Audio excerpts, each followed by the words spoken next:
Fan de la musique haïtienne, sit back and relax. Meli Melo Show. A informé de tout ça qu'a fait dans Etchemaï là. Music, analyse, actualité, promotion, interview, spotlight, collaboration, live performance, fan Q&A, history, mainstream. Get all that on Meli Melo Atlanta Show.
Bonsoir tout le monde, Orly la rivière, Nulu.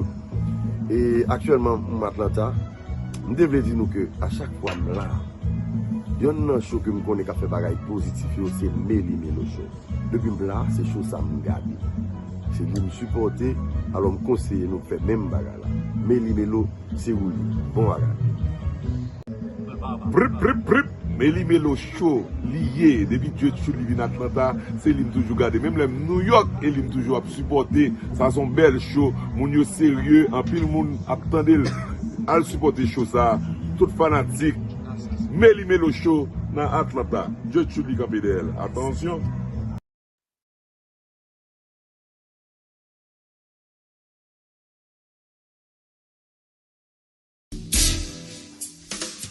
Fan de la musique haïtienne, sit back and relax.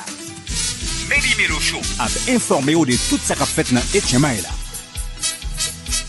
Music, analyse, actualité, promotion, interview, spotlight, collaboration, live performance, fan Q&A, history, mainstream. Get all that on Meli Melo Atlanta Show.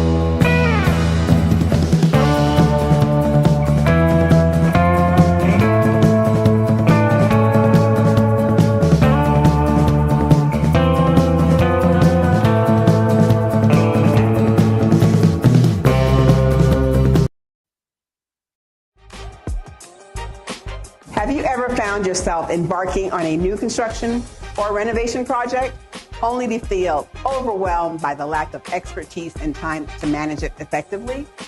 The solution you've been seeking is right here. I am Sabine Apollon, the founder and CEO of Aniba Consulting, with over 2 decades of experience in design, construction, and commercial real estate. I'm your dedicated partner in success.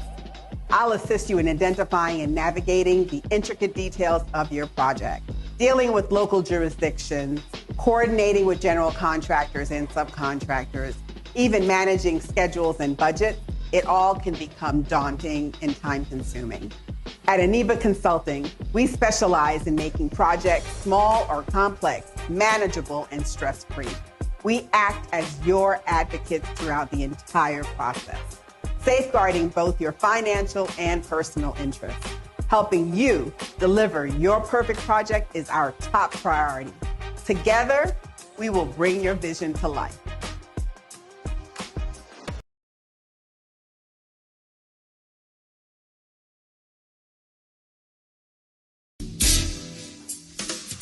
Fan de la musique haïtienne, sit back and relax. Meli Melo Show. Ap informé ou de tout sa kap fait nan HMI la. Music, analyse, actualité, promotion, interview, spotlight, collaboration, live performance, fan Q&A, history, mainstream. Get all that on Meli Melo Atlanta Show.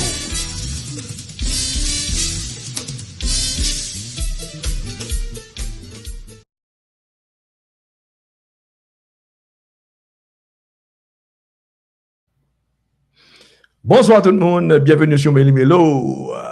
Je dis à là, même s'il fait frais que température, frais que pas frais que une glace dehors là, nous toujours répondons au rendez-vous du lundi 7h 9h. Et nous avons bonsoir, j'espère que nous passons un bon week-end, j'espère que nous tous bien chauffés, bien manger en dedans, bien relax nous, regarder show nous, ça cap regarder football, ça cap Gade Meli Melo. Rends-moi petit service à soir, avant de commencer, partagez show, like. Non pas c'est Rupipa, Meli Melo. Nous venons jeudi là avec un show qui va être très animé. Nous allons parler de tout ça qui passe pendant le week-end, de tout ça qui passe, que ce soit politiquement, que ce soit au point de vue sport, et tout ça qui fait actualité à Jamdi Noir dans le week-end. Nous avons porté pour soumettre les Melo dans 2 ans que nous avons là. Alors, à ce moment-là, nous avons un invité d'honneur qui depuis longtemps que nous attendons, c'est Madame Nozil, Docteur Nozil, qui est là avec nous aujourd'hui.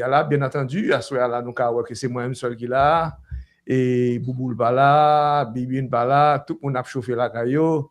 C'est moi-même seul qui est déplacé aujourd'hui. Mais ils sont en ligne. Ils sont en ligne.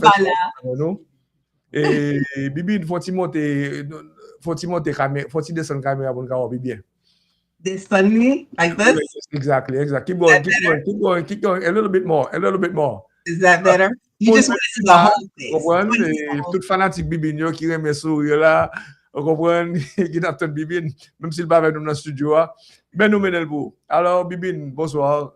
Vous quittez pour moi aujourd'hui là. Bonsoir. Non, bakito pour contre. I'm there in spirit. I'm there in spirit and I'm there on camera. Là, personne n'a le dit j'ai un bon toujours. Tu comprends? Mais ça va, me comprendre la situation. Et comment on va ce week-end là? Weekend, I stayed home for the most part. So, non, moi même ça, oui, for the most part. Well, pas home là. Dis-nous non, pas là avec nous. Mais là, on connaît. Donc, on nous continue au glisser bagaille tout doucement. Tout à l'heure, on est what's the most part. Rupipa, vocês não besoin de não para pesar a voz, no. I'm safe and sound. How about that? Very good. Yes. That's what we want, boys. One. That's right. So tonight, I'm sure qu'on est invité que nous gagnons. We have Dr. Nozil. Yes. And Quoi que Dr. Nozil souligne tout, ainsi que Gina, qui l'a tout. Bonsoir Gina. Bon, maintenant Gina là. Bon, parce que Gina, c'est Meli Melo et tout. Hello, bonsoir. Your lipstick matches your dress. I love red. And you know what? Il fait fret dehors, mais you know, rouge, ça veut dire what? Chauffage. Very good. Yes, Sabine, bien content. Well, you're beautiful. I love that smile. Thank you. Unlike you, I'm wearing a turtleneck parce que c'est tellement flat. Flat. Okay. Ou bien Shelby, so nice to see you. Bien, mon budget keep up pour comprendre. So nice to see you as well. Hopefully you had a great weekend. Yes. Il était fret. I know it was a little cold, but we all home safe and sound. Yes. That's right. Yes. That's what counts. All right. So I wanted to say hello as well to Dr. Yolene Nozil, who's online at this time. Hello. Good afternoon, doctor. How are you? I'm doing well, thank you. How about you? Wonderful. Thank you again for coming to the Meli Melo show. We wanted to welcome you. And thank you as well for everything that you are doing for the community. So that's the reason why we at Meli Melo wanted to bring you to the show to have a little chit chat. Okay. It's a pleasure, always a pleasure. Perfect. Please, if you don't mind, introduce yourself to our community here. They would like to know qui est-ce qui Dr. Nozil, where are you, and all this stuff. So hello, bonjour. C'est Dr. Yolene Nozil. I live in Georgia. So I'm an educator, un legal nurse consultant, et puis moi j'ai une école de GA Healthcare Training Consulting, je suis CEO dans l'école ça. Et puis encore, moi just start a podcast, Voices in Nursing with Dr. Nozil, where côté nous parler de care, policy, and leadership. So, divorce, 2 petites, un garçon fille, moi j'étais dans Georgia, et puis maman, papa, Florida. Et puis, maman, papa me sorti pour salut. So, c'est tout ça, oui, pour Yolene. All right. So, tell us what exactly brought you into the radio today, to our Meli Melo show. So, what brings me... Go ahead and talk to the community. You can parler créole, you can parler anglais. Jean pour te là n'apprendre. Ça fait venir dans la communauté pour nous parler dans Meli Melo, c'est pour nous faire communauté à connaître de advocacy. Advocacy avec healthcare policy and advocacy.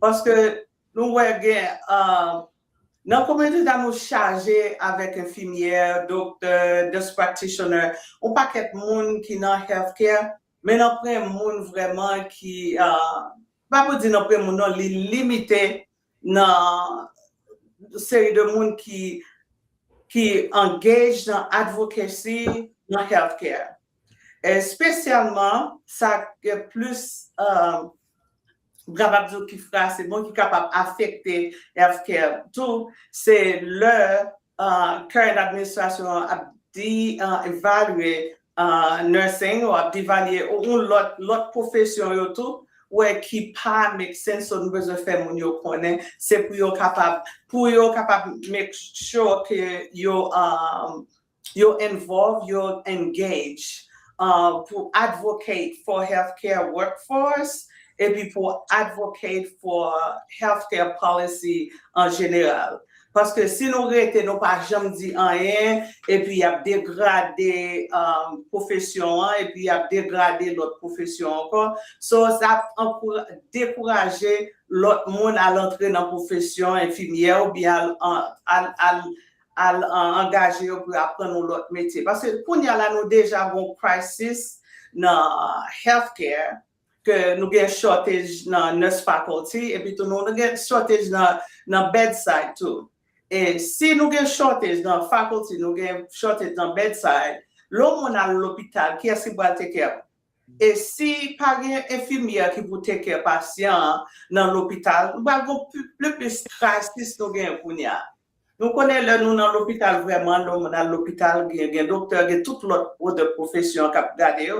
Mais un docteur qui doit venir la faire 5, 10, 15 minutes ensemble avec un patient, mais l'homme infirmière a fait 12 heures de temps ensemble avec le patient, sous bon shortage.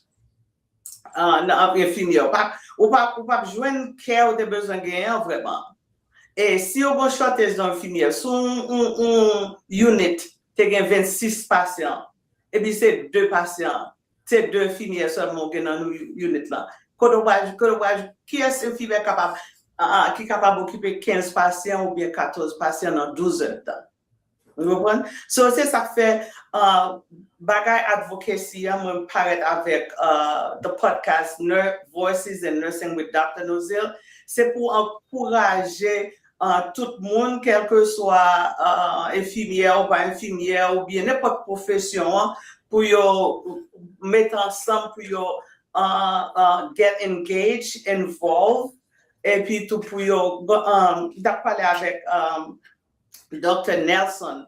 So the slogan Dr. Nelson t'a expliqué nous pour tout le monde capable get engaged, c'est get connected, speak up, stand up, and engage. That's the slogan. And then the slogan that I come up with, it's let's learn, let's lead, and let's shape healthcare together. Parce que si nous pas mettons tête ensemble pour nous bagailler healthcare, nous tout le monde va affecté. Parce que tout le monde malade. Donc pour le monde qui pas passer une maladie, même mon tête fait mal. Dr. Nazi, I have a question for you. So one of my twins is actually in nursing school right now. And I said, you know, especially with what's happening right now with the Board of Education and not recognizing nurse practitioners and other health professionals.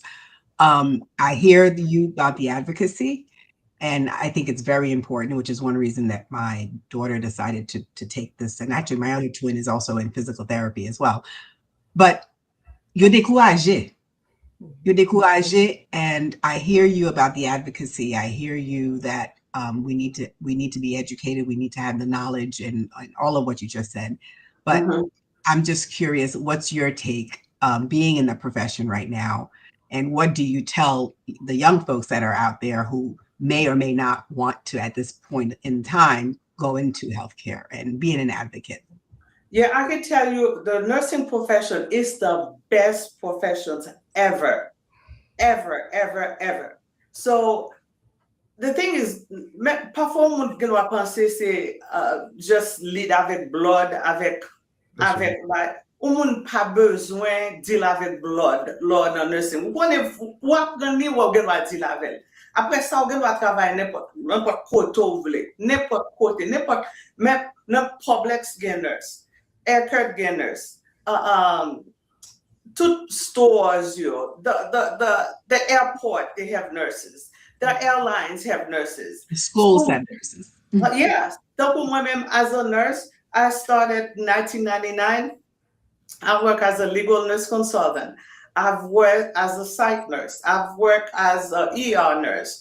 ICU. I do a lot, and I'm an entrepreneur also. You can have your own business. But the thing is, it's a great profession. Everybody will find a niche on nursing. Son bon profession. Bon profession. Let me the gratification that on capable gain, l'on aide on vraiment. Ouais, l'on malade. Donc baga nous connaît African Queen, y a bon nan mais l'on tikan moun yo vini y a kembe mo y a beau y a parce que où aider au monde, où faire bon self gratifications là dedans. Vous gars moun dit comme ça yo paye la li paye. It's comfortable. It's comfortable. You get good pay. You never went out of job. But to make the money, you have to work almost like 6 days, 5 days, 4 days. Mais chaque monde qui a power là-dedans, qui est nurse practitioner, mais on n'a pas besoin de travailler dans l'hôpital, on doit travailler dans la clinique. Mais son bon profession, bon profession. Yeah, I would have to agree. You know, nursing, you have to have the passion, you have to have the heart to do it. And it has to be it has to be a calling. It has to be your personal ministry for you to perform it so well. I do see a need for the advocacy, especially with the scandal, if I may say, that happened a few years ago with the fake nurses. Can you kind of walk us through what are some steps that we can do as a community to advocate, to help you advocate? And what have you done thus far, especially with all the things that's happened in the news with the fake nursing and you know, the fake licenses? Kind of walk us through what steps have you done with your advocacy, and what can we do as well to help support that? Okay, not fake nurses, ou capable ou joindre yo vraiment. But moi-même, le travail dans l'hôpital, someone pas de knowledge, I call you out. Ou bien moi de qui côté ou à l'école, parce que sou moun, fò moun gen, I would say, back at n'importe more, fò moun gen balls, I would say, pour aller son license because it's a matter of life and death. For capable save lives. How you gonna go with a fake nurse license pour aller entrer dans l'hôpital pour aller take care patient? C'est tuer ou tuer moun. Parce que si on pas ou fake license, ou aller avec un médicament, faut qu'on médicament. Et parfois, même le docteur écrit un médicament, ou pas juste bali médicament pour parce que le docteur a écrit. Parce que même faut qu'on ait qui médicament ou pas là. Et puis, même le pharmacie a vu porter médicaments, by nurse là, faut capable checker que sa docteur a bail là, c'est ça lié. Faut capable checker sa pharmacie a bail là, c'est ça lié. Mais ça faut checker, faut qu'on ça la fait patient, pour que parce faut qu'on observe, faut capable observer patient. Sou pas connaît nous bail, nous va tuer patient. Sou ba un mauvais médicament. Si pharmacie a fait erreur, si docteur a fait erreur. Même si docteur a qui est prescrit, mais faut checker pour make sure que le docteur a prescrit patient, bon, pas aucune erreur qui fait pour arriver. So, c'est ça dangereux. Ou moi-même, as a nurse dans advocacy, moi toujours checker les gens qui travaillent ensemble avec. Le finance patient also. L'on patient l'hôpital, quel que soit n'importe monde qui porte un médicament, faut demander qui médicament ça m'apprend et pour qui ça m'apprend. Si vous avez bla bla bla bla bégué baou, pas prendre, l'autre monde font l'autre monde vient vérifier médicament ça va faire. Parce que depuis avant, un nurse là porte médicament par patient faut le connaître. Et si un nurse bon médicament pas connaît, on pas supposé prendre. Bien son healthcare provider bon médicament, on pas supposé prendre.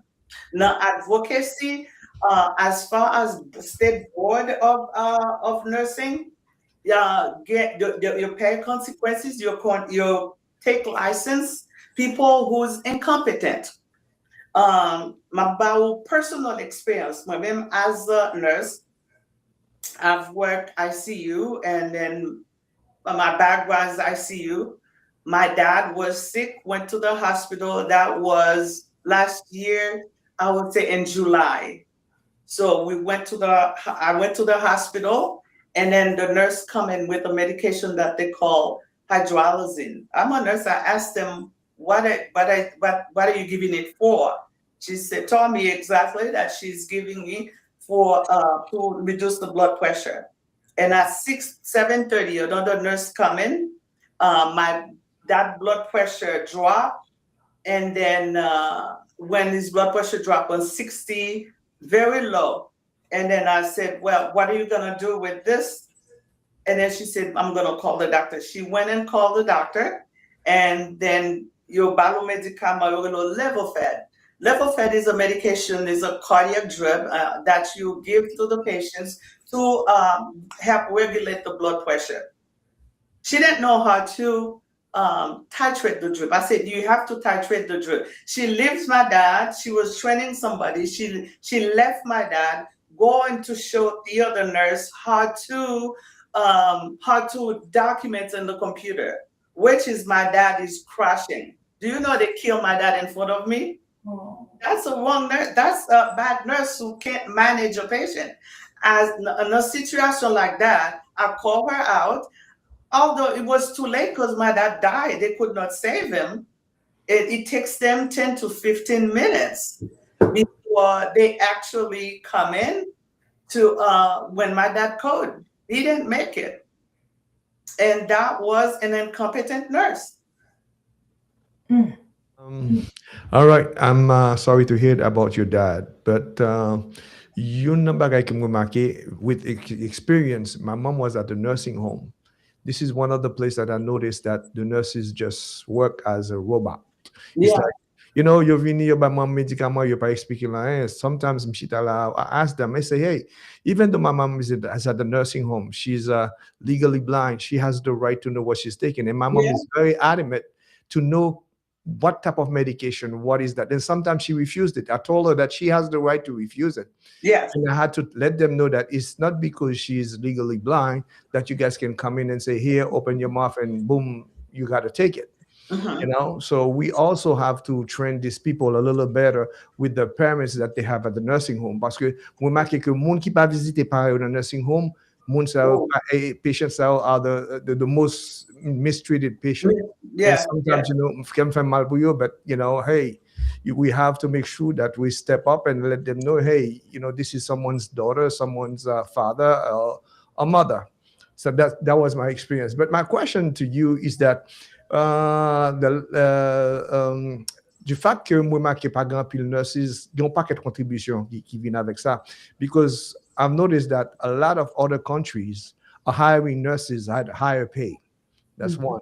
Deuxièmement, a lot of nurses now, they are very particular. They don't want to lose their license, so they rather do some work at home or do something different because they don't think they are well paid or they are paid enough. And then, you know, and they work a lot. So my question is that how do we plan to recruit more nurses without having them feeling that their license may be in jeopardy if they take care of such patients or work at certain hospital? Mais ça passe dans l'hôpital, on paquet, nous avons pile monde vraiment qui quitte ou bien qui pas le travail ou bien you feel like the license is at risk. Parce que sous font mistake, sous overwork, et pas même encore on dépend là, non, c'est support que ne soit pas dans l'hôpital. Ne soit pas support, il pas mentor, et puis pour y a l'hôpital qui a pile patient. So les patients viennent, ils pas choix, ils just like it bao. Et puis on voit si on prend une nurse qui part, dans nursing il y a un paquet différent de profession. Il y a une nurse qui focus dans cardiaque. Il y a une nurse qui focus dans telemetry, medical surgical. Il y a une nurse qui focus dans neuro. Chaque specialty area ça yo focus là-dedans. Mais vous savez de nurse si on a neuro et puis tout yo voit un côté dans cardiaque, yo pas feel comfortable dans cardiaque là, il a forcé yo faire cardiaque là ou bien l'hôpital là doit dire oh non c'est pour faire yo pas gain bed ou pas comme ça. Yo pas gain côté pour yo voir patient. So il a forcé yo arrêter. So et puis yo y a gain l'hôpital cap très tout là-dedans. En un sens yo gain about 6 patients. Dans telemetry ou bien dans un step down unit, you got 6 patients et puis tu dis comme ça. Ça dépend de area. Gain côté you got about 4 patients tout dans telemetry. Si vous venez by 5, nous savons va sentir que 53 pour yo pas gain temps faire ça pour yo pas faire. Et puis yo dit oh si pas faire ça c'est abandonment. Et puis même l'hôpital là même gain droit les state là sous faire prendre licence là dans monde. I say, so it's one bagay is just like them if you do, them if you don't. You're gonna do fair abandonment. If you're gonna baul to lopaka taking care of for error for mistake, it still make you at risk. So on paquet de infirmière kounya yo vle pour y aller apprendre, tout le monde vle apprendre, nurse practitioner kounya pour y aller travailler dans clinique ou bien on bagay pour y faire. But nous besoin monde dans bedside là tout, mais ça passe yo overworked them. Yes. So Dr. Totalement d'accord. Go ahead, Sabine. So with that said, because Jean Dia, there's truly a shortage, right? There's a shortage of nurses, which is why the nurses are overworked, which is why the ratios are out of whack. So as a layperson, what is it? How can I be a better advocate for my family, for my loved ones, in light of what's happening right now? The voting, it's a very important thing when it comes to healthcare or ratio, nurses ratio, patient nurses ratio. Like let's say if you get if it's like a voting times, right? When it comes to voting, you find out who's your senator, who's your state representative, where you at. And then find out what do they think, what are they doing about healthcare? what is the staff ratio for a hospital who's taking care of patients on telemetry? What is the ratio for patients on med surg? What is the ratio on the ICU? So if a nurse is taking care of patients on the ICU, that is critical. A nurse cannot taking care of 2 patients on the ICU. Although the base for ICU is 2, but sometimes it depends what kind of patient it is. If it's a patient that is very critical, it's a matter of life and death. Usually it's 1-to-1. So then you find out what your senator is doing, what your state representative is doing. It's get involved and speak up to see what's the hospital policy. And then the hospital have metrics also. You have to find out is the hospital is more engaged on the matrix or more engaged care about patient care. So that's the things that I would encourage a layperson to always, patient family, patient advocate, or they always want to make sure on healthcare, the hospital, what's the ratio, what are the policies. Well, thank you for all this info, and go ahead. Because I love what you said, definitely making sure that we have this information at hand. But you're pas vraiment getting, they're depending the l'hôpital, the nurses, the doctors, they're the ones to take care of their loved ones, right? Yeah. And a lot of times, the healthcare professionals, il y a pas les langages que peut-être nous pas comprendre. They're using the terminologies that us people that are not in the healthcare field, we may not know. So what are some additional tips? You gave some good pointers, but what about people that may not have that access? So what are some additional tips you can give someone travail dur, they're depending on the hospital to take care of their loved one? What advice can you give? One thing I can tell you, like the language line. All hospitals supposed to have a language line where providers and the patients can communicate. Même le bon family qui présente, c'est pas family pour translate. C'est language line qui peut translate. Parce que les providers a parlé avec patient, family member là, moun qui certified dans language line, yo plus comprendre medical language line, moun ça tested. Parce que provider gen wa di un bagay et puis tout famille comprend l'autre bagay. So you're supposed to go language line, formander language line. Et puis on pas supposé parler l'autre langage avec un patient si patient pas parler langage ça. When I say language, I meant more so terminologies, like the medical terminology. Patient formander ça veut dire. Faut expliquer later parce que you're pas supposé à parler dans medical terminology avec patient. You're supposed to later. And what about with social workers? I know social workers are there at the hospitals. Do they support families in any way? Can you? Yes. And then the hospitals always have a number. The numbers, most of the hospitals listed, but there are patients advocates.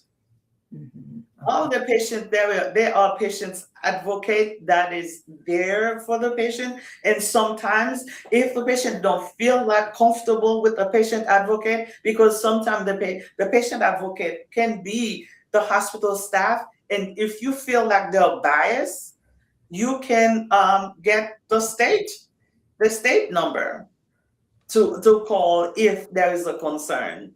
Because at the same time, we know that there is healthcare. We're supposed to be doing what the calling as a nurse is a calling, but not everybody use the calling right. So how do you? I mean, again, layperson. So I guess for me,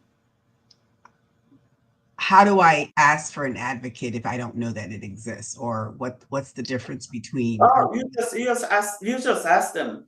Because they will tell you. If they tell you you don't have one, you call the state. Okay. So at every hospital, they have that service. They have a patient advocate. Or they have a social worker. It's a must. It's required for the hospital to have it. Well, I also think that it should also be that logo ou gen un moun ki vin l'hôpital qui pa de nationalité américaine, yo supposé voyer un moun qui parle langue ni pour expliquer qui doit le gen as a patient. Ba yo moun nou pamphlet qui en anglais seulement ou bien des fois qui pas kon li. Because Oui. you oublié ça, gen de série de pays moun nan vini sorti, li pas kon li ou ba lon pamphlet, well, OK, le déposer là. But the fact that est-ce que le comprendre ça que la donne. Did I say that? OK, moi-même pour m'dou bientôt, c'est pour connaître tout coutume moun dans la caille. Pour un bon exemple très vivide que ça nous toujours arrivé à ça, I was working at Grady Hospital. Époque tremblement de terre. Et puis bon, vinn gen un moun qui vini, un haïtien qui vini qui gen un gangrène qui commençait à manger dans pile. The doctor said straight up, one agent doctor dit, we have to amputate. On a dit, no, il pas amputate. Yeah. No, because she doesn't, what without a limb. So Dr. Abin Madem dit, hey, she's from your country. I mean, what's going on? I mean, that s'il pas amputate, she may die. M'obligé expliquer, est-ce que qu'on y a parce que dans le pays, nous, des fois, au moins qu'on t'y doit, il y aurait le cocobe. Oui. So this person is thinking that, mes amis, pour y aller couper pied là, comment on va le faire survivre? C'est en fin de compte, I had to explain to him comment moun sa yo pensé, explain to him leur couper l'aide là qui l'autre help que li ka gagner. Vous comprenez ça? À part de prosthèses, aide de l'État et tout ça. C'est jusqu'à la fin, leur vient expliquer, il dit, oh, OK, si ma vient toute aide ça yo, no problem, they can proceed. Imaginez que si vous pas expliquer au parent contre un patient, surtout dans notre nationalité, vous just dit, OK, we have to amputate, ou bien, you have this, you have that. It doesn't, ou pas servir patient normalement. Yeah. Well, Mais parce que gen policy gen loi. Si mou yo yo get away with it, someone qui pas connaît, y a get away with it. Mais depuis yo wè someone qui connaît, but parfois même l'on connaît, m'dou ça passe déjà ensemble avec papa année passée. And I was devastated. Until this day, I can tell you I'm getting therapy for this because I look at myself. For the past 24 years, I've been an ICU nurse. I saved lives. And then it's just like a self-gratification for me. Then I go to Bate. I went to different area in Haiti doing medical missions. Pour moi, papam, my own dad, baka fan pour lui. Et devant la mourir là, moi négligence qu'a fait. Et moun ki pa connaît ou même. What? It's just like it is so I would say troublesome. But people have to just like speak up, stand up. oui, mais ça me dire, as a nurse, soit et ouais, ça fait tout papa, you should have started your documentation very early. I've At some point, you worked about it quand même. I've documented. I've take pictures and I've told them. And then I even contacted an attorney who once said, oh, your dad was 88 years old. Et puis, pour nous administration ça, docteur a pas besoin de courir, genre qu'on a couru pour yo prendre l'ovine avec mon l'âge. I didn't buy it. But, sometimes it's just like where demain on mari ou va comme ça pour faire. Et puis, son bagage qui fait me décourager tout parce que nous teach dans two university. Pas même qu'à teach même l'année passée. What am I going to teach a student? Et puis, tout, si as a professor, si je teach un student, les filles pour moi, c'est genre de nurse ça, ou pas pour décourager. But, regardez tout le monde pas même. Oui, bon, dernière question, je suppose que Sabine avec Gina après ça, la dernière question que je gagne là, comment pensez que nous avons recruit more nurses, tandis que l'administration ça a downgrade nurses, qui a dit qu'on sait que nurses qu'on a capable tourner au professionnel, you know, bagay. So, ce qui veut dire que moun yo capable de l'on encore, bon paquet l'autre métier such as respiratory ou quoi, and physical therapy, gouvernement sorti pour downgrade you as a non-professional parce que vous avez besoin de tuer moun. Parce que, first of all, je suis capable de dire, et pas short nurses, non? C'est crisis nous gagnons nurses, c'est support nurses you pas gain at the bedside. You pas gain support, et puis too, they have lack of mentorship, et puis too, lack of like gon leaders n'a parlé l'autre jour ensemble avec lui. Ils disent comme ça, gon paquet nurse leur fait travail bedside. Et puis tout, they're doing very well, the good nurses, the very competent. Et puis quand you live in the administration, they change. But the leaders that I spoke with last week, she told me the leaders was supposed to taking care of the person that taking care of the patient support. But that's a good thing, but not all of them do it. So a lot of leaders, when it comes to nurses, when they come to leadership, because they always cater to what the administration is tell them to do. It's a business. It's just like matrix. And then when they focus on matrix of making money, and they don't support the nurses, then the nurses get upset. They don't want to stay at the bedside anymore. They want to do something else. They're tired physically, emotionally, and I would say psychologically. And then they don't want to do bedside.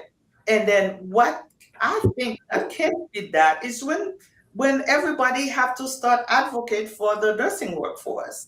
Join force together, call your legislators, and then wanted to know what are they gonna do. Like there is a big strike right now in New York. It's devastated to see those kind of things. And who's gonna pay the consequences? Are the patients. Yeah. I know we're running out of time, but one last question for you, Dr. Nazil. There's a big disparity, obviously, in the Black community, especially when it comes to mental health. Yeah. And, you know, especially community haitienne and the Caribbean population as a whole. How can we, again, as a community, how can we be advocates and help our folks understand the gravity of mental health, and when to, just like you said, you're in therapy and you have been, how do we help each other you know, when and I would say it's educations, because you know the stigma about the mental health. If you walk in your issues, they say you're crazy. It's just that I would say continue educating our community about that stigma, because if you don't get help, it's gonna make it worse. It's not going to, and then that mental health, it's real. And I can tell you, there are two things that happened to me in my lifetime. Was after the earthquake in Haiti. When there was the earthquake, I went to Haiti right away. It was 2 weeks. I went to Haiti. I stayed there for about, I think, 2.5 weeks. And then when I get back, I have PTSD, which I was standing, and then I feel like the ED is shaking, it's moving. Because the 7.4 when I was in Haiti, the earthquake when I was there, I experienced that. And then when I come back to Georgia, I experienced it again. It wasn't any earthquake here, but it was actually something that PTSD. And then this is when I realized what is really PTSD. PTSD is real. And then when I was sleeping, I got up in the morning, went outside, heard that there's an airplane on the head of my house. And it wasn't any airplane when I get out. But that time I had to get therapy too. And after my dad passed away, I was so angry, so upset, so depressed. And I was out for 3 months. And they called me, they told me at work, they told me it's only at 3 days. I have to go and do therapy. And I'm still going on therapy, still angry about it. So just like to help me get better and then this is when I started the podcast also, I said, well, if I did not get a chance to help my dad, and I'm going to make sure that I help people in my community. I will spread the word to educate them about what's going on. And that's what in the podcast that I'm doing now, every week I have different specialty persons. I have patients, family member, every members on healthcare providers come in, and then I have policymaker, elected officials. I have different people coming in to share the specialty area, and then to educate the community. But although I'm doing it in English, it's just for c'est parce que m'a fait nationwide. C'est parce que the healthcare workforce that we have with nurses issues or the other professional issues, not only in the Haitian community, but m'a vin avec un lot émission once a month pour Haïtien même dans communauté pour être capable faire en créole. Oh, great. Go ahead. You have something, Miss Gina? No, I was just going to say thank you for what you're doing for the community and all the information that you're doing to educate us on being advocates. And if I hear you, I heard you loud and clear when you didn't say this directly, but you implied it, that our young people that are interested in going into nursing, that they should still continue to do so. Yeah. There will still continue, but we have to make sure that I'm going in February. I am going to Washington, D.C.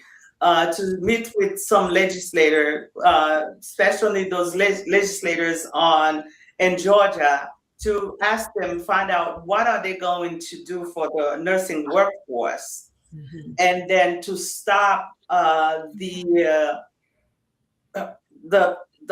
whatever the Washington is saying about nursing is not a profession, because it takes me a lot of years. I've been going to school to have my PhD in nursing, so you can't be degrading that, decategorize that. You can't be doing that. That's it's just a way of making people suffer, I would say. Okay, so I think we are out of time right now. I heard that you have a podcast show. Could you let us know what it is and when is it, and if they want to listen to your podcast show, where they can log on to do so? Yeah, the podcast show is a show that was designed to educate the community about the nursing professions, about the health policy, about healthcare, what's going on, and then especially for people who doesn't understand what's going on, how to get involved when it comes to healthcare and healthcare disparities. And then we would have different people come into the show. For instance, people that will be talking about policies, and we will have healthcare providers that come in, different healthcare providers that is on the hospital, like nurse practitioner, PO, MD, nursing, LPN, RN, CNA, respiratory therapist. All those different people will be coming on the show to educate the patients. And then the patients, when you're in a hospital, what to expect,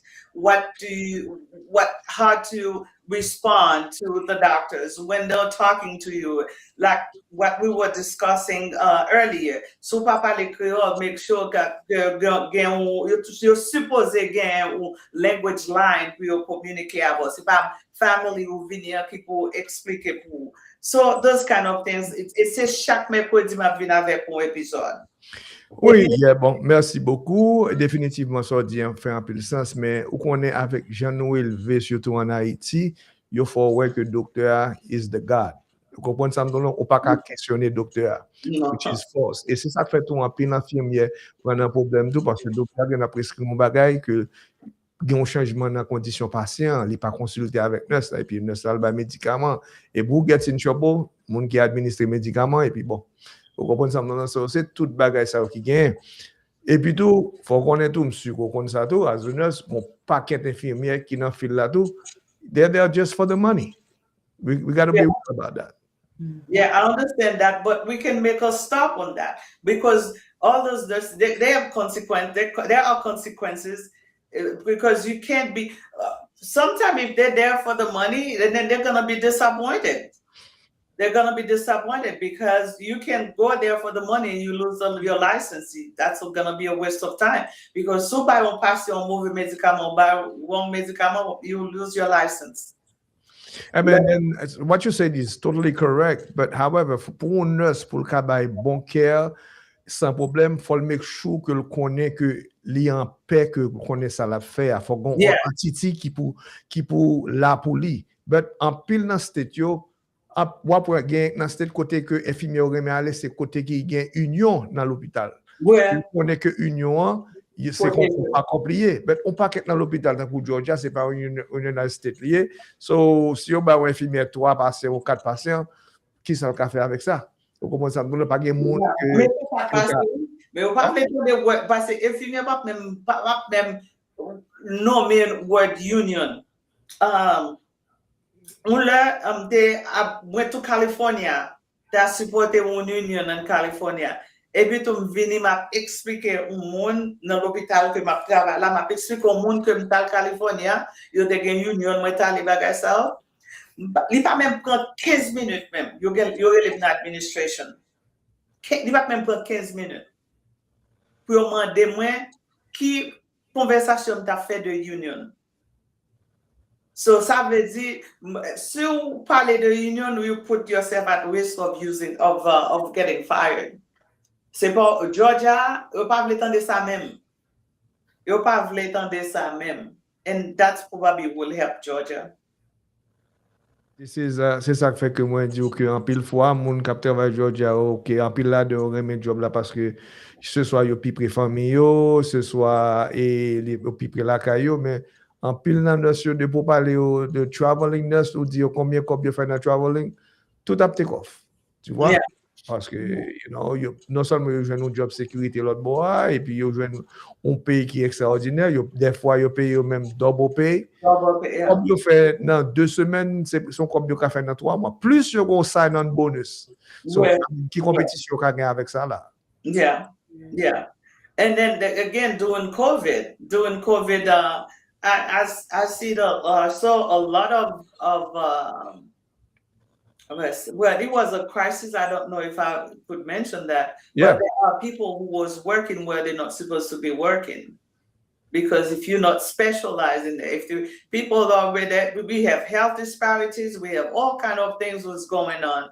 Doing that's another show for COVID. Definitely.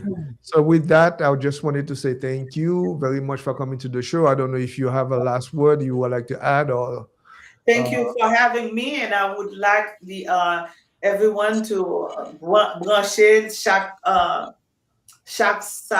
mercredi. Chaque mercredi soir à 8h, ma mettre un nouveau épisode dans Voices and Nursing with Dr. Nozel. So, information nous et si gen moun tout qui t'a voulu venir avec un sujet avec un topic si on écrit ça m'a venir avec topic là les fini c'est pour subscribe share So nous capable gagner un pile force là-dedans parce que ça nous voulait faire c'est pour just like the workforce pour être capable supporter nurses pour encourager nurses to go in the profession because it is a nice profession and then it feels good to save lives and then you have a voice. We want everybody to be involved. And then the slogan that we have is let's learn, let's lead, and let's shape healthcare together. Love it. Love it. Well, thank you again. Thank you. Next time. Sure. So remember, Meli Melo is always there. All right. Thank you. Thank you. Good night. Have a wonderful night.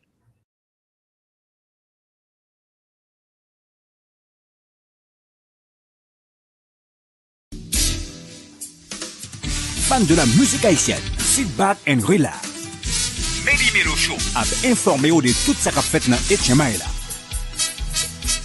Music, analyse, actualité, promotion, interview, spotlight, collaboration, live performance, fan Q&A, history, mainstream.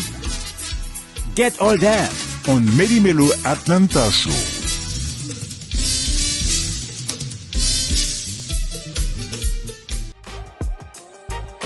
Have you ever found yourself embarking on a new construction or renovation project only to feel overwhelmed by the lack of expertise and time to manage it effectively? The solution you've been seeking is right here. I am Sabine Apollon, the founder and CEO of Aniba Consulting, with over 2 decades of experience in design, construction, and commercial real estate. I'm your dedicated partner in success. I'll assist you in identifying and navigating the intricate details of your project, dealing with local jurisdictions, coordinating with general contractors and subcontractors, even managing schedules and budget. It all can become daunting and time-consuming. At Aniba Consulting, we specialize in making projects, small or complex, manageable and stress-free. We act as your advocates throughout the entire process, safeguarding both your financial and personal interests. Helping you deliver your perfect project is our top priority. Together, we will bring your vision to life. Bonsoir tout le monde, Orly la rivière, New Et actuellement, en Atlanta, je devrais dire que à chaque fois, là, il y a un show que je connais qui fait des positif, c'est Meli Melo Show. Depuis là, c'est show ça me garde. C'est lui me supporter, alors me conseiller nous faire même bagarre là. Meli Melo, c'est où bon bagarre. Meli Melo Show, lié, depuis Dieu tu live in Atlanta, c'est lui toujours garder. Même les New York, et lui toujours supporter. Ça sont belles show, moun yo sérieux, en pile moun attendez à supporter show ça. Tout fanatique. Meli Melo Show dans Atlanta. Dieu tu live campé d'elle. Attention. Bienvenue encore sur Meli Melo. J'espère que nous t'étends des premières parties qui étaient avec Dr. Yolène Nozil qui t'expliquait nous que deux situations, de nurse shortage qui gagnent, ton paquet de côté et comment nous avons rassemblé pour faire nursing profession ça, the greatest, among all. So, therefore, m'a dit Sabine, Bibine qui l'a, et puis Madame Gina qui l'a, et Napton, et Napton, Monsieur Sportland qui est le monsieur, Sabine, monsieur, vous connaissez monsieur là? Don Diego? Hein? Bon, Napton Don Diego toujours comme dans le conseil. On faut parler entre nous de là, alors fini. Allez, non, allez, Sabine, go ahead, say what you have to say. It's my Don Diego. Let's not forget that. Don Diego. Okay. That's fine. So, with all that said, on connaît que on faut parler de fait Meli Melo Capinis. Ah, semble yo Don Diego gele là. Oh. L'itande non li. Mesdames, mesdemoiselles et messieurs, moun qui remet sport yo là. Avec nous ce soir, Monsieur Don Diego. Bienvenue. Meli Melo Sport. Football. Soccer. Basketball. Tennis.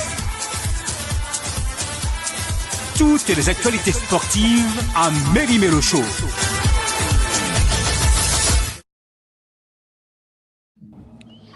Bonsoir tout le monde. Encore, Kounia là, c'est deuxième partie qui est le sport avec Monsieur Don Diego. Don Diego, bonsoir, bienvenue sur Meli Melo. Aïe, aïe, aïe. Bibine, moi saluer vous. Oui. Rupipa me saluer, moi saluer Bibine Apollon. Au contraire, pendant que je dis non Bibine, semaine je parlé de Bibine dans l'émission que je fais dans la presse en Haïti. Et puis, il y a des auditeurs qui disent que est-ce que Bibine dans l'émission en Haïti? Stay tuned, stay tuned. It's gonna be a surprise, you know. Et tout, moi saluer lui et puis tous les amis Meli Melo assoient à Bouboule. Bouboule pas qu'un show et pour des raisons bien sûr indépendantes de sa volonté, Bouboule est retenu, mais quand même nous pourrons parler Boule, mais assoient à tout Rupipa, nous capables de faire une petite ouverture sur ça qui a passé en Haïti, puisque nous pas loin 7 février en Haïti. On date que en pile haïtien, surtout avec dernier développement dans le pays, gouvernement américain qui prend des mesures pour couper visa et on conseiller président qui est lui Gérald Gilles, docteur Gilles, il a coupé visa famille. Ensuite tout ingénieur Edgar Leblanc-Fils, il a coupé visa li, il a coupé visa famille. Il a déjà coupé visa Fritz Alphonse Jean avec Madame Ni. Donc, ça fait 3 personnes qui dans le conseil président en Haïti que le gouvernement américain prend sanction contre eux. Le gouvernement américain dit qu'il y a preuve qu'il a soutenu gang en Haïti. Donc, il a coupé visa pour ça. Mais, est-ce que ce n'est pas décision que M. Saoté prend tout pour révoquer le Premier ministre Alix Didier Fils-Aimé? Est-ce que ce n'est pas ça qui motive décision du gouvernement américain en tout? Donc, on a fait un petit parler de ça dans l'émission et à soir. Mais permettre que, pour me commencer, bon me saluer Traffic Pain. C'est parce que Traffic Pain est dans Kailan qui fait que moi, quand on dit avec nous de Haïti. Et puis, Island Restaurant. Je suis allé boire, il faut me passer dans Island, je vais manger. Et il faut mener Bibine, je vais manger tout. Il va, ou bien, nous allons battre que nous, on va poser. Bouboule, vous connaissez quand on est à tout. Je dis, je ne vais pas parler à Bouboule dans le téléphone. Et puis, il me dit, Bouboule, comment Bibine est? Il dit, on va prendre le téléphone Bibine. Don, on va faire tracas, bon, ici, là. Exactly. So, zami dans Douglasville, dans Cap County, dans Gwinnett County, Lovejoy, zami dans South Fulton, et tous les amis qui branchaient émission. Penkita. Il pas là, je veux dire. Non, faut là. Mais moi, je suis guest dans le show. Tu connais le show? Mademoiselle Gina Pomera. Madame Gina. Attention, mettez madame. Ok, vous avez fait, on a pris le June. Caché. On va changer non. Yeah. Ok, ben nous commençons pour nous dire que nous avons fait football d'abord. Actualité, c'est que si mesdames Haïti qui ont 17 ans, qui pral 17 ans, ils ont un pays Curaçao, ils ont joué le premier match hier. Haïti joué avec Antigua Barbuda, mesdames Haïti qui ont 17 ans, et c'est dans une compétition pour Coupe du Monde qui pral fait année ça dans le pays Maroc. Le premier match Haïti a fini 6-1, Haïti calé au 6-1. Nous passons même sur Antigua Barbuda. Nous avons joué le prochain match nous mercredi face à Sainte-Lucie. Et toujours nous avons fait football. Et faut nous parler de journée internationale sport féminin qui célébrait le 24 janvier dans tout pays sous la terre.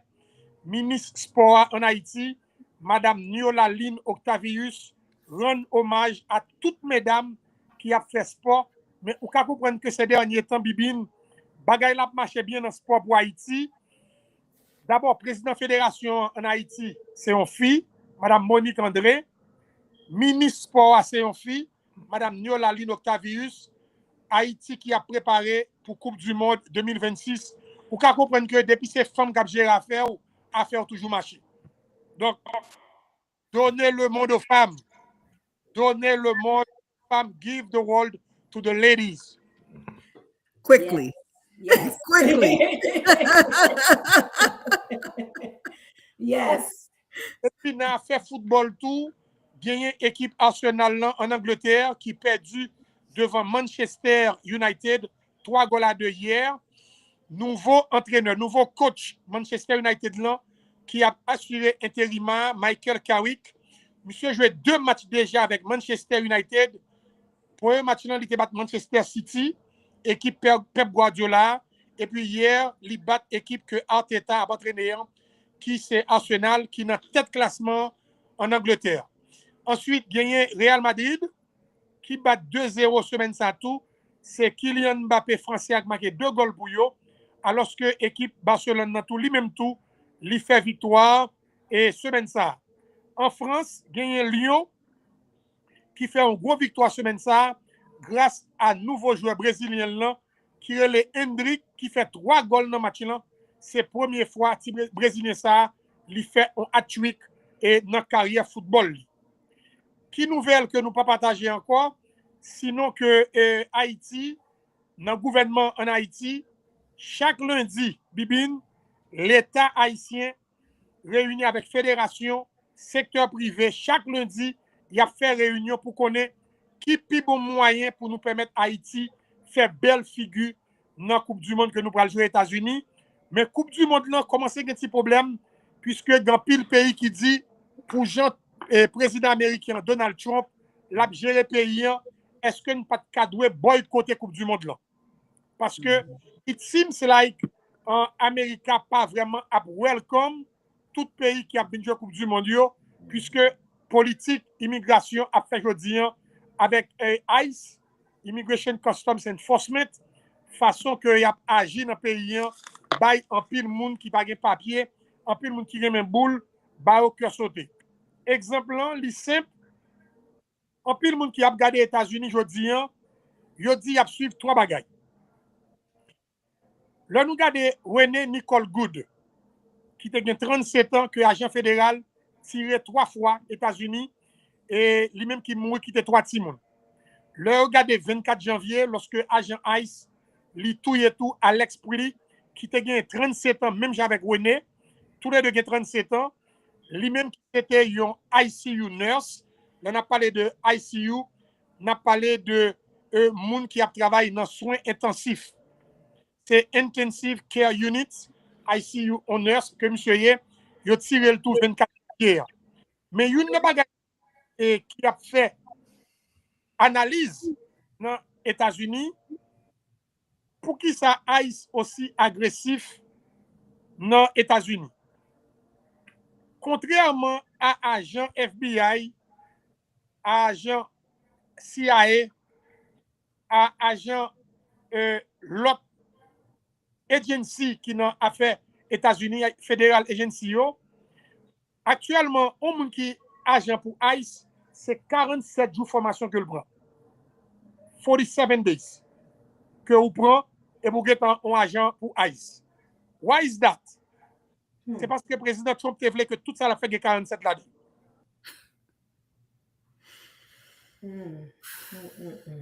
Oh.